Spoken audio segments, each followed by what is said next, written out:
Good afternoon friends. Next lecture છે શાલાક્ય તંત્રની અંદર વર્તમાગત રોગમાં શોણિત અર્શ. રક્ત છે સાધ્ય રોગ, અસાધ્ય છે. રક્ત છે રોગ, દોષ જે છે રક્તજાત અને અસાધ્ય છે.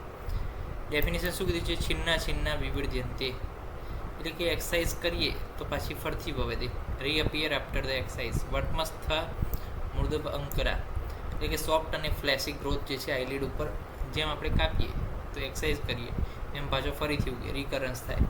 પ્લસ એની અંદર દા થાય, કંડુ થાય અને રૂજા પણ થાય, તો એને શું કહેવાય? શોણિત અર્શ તરીકે એની સંજ્ઞા આપવામાં આવી છે.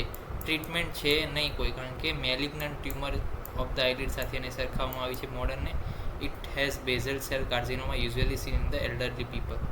તમે ઇમેજ જોઈ શકો છો કે જે છે આ રીતનું જે છે દાહ જોવા મળે છે એની અંદર કંડુ રૂજા જોવા મળે છે અને સોફ્ટ મૃદુ અંકુર જોવા મળે છે. જો આ ફોટોની અંદર તમને દેખાશે કે મૃદુ અંકુર જોવા મળશે અને એ પણ રક્તદોષથી આવૃત.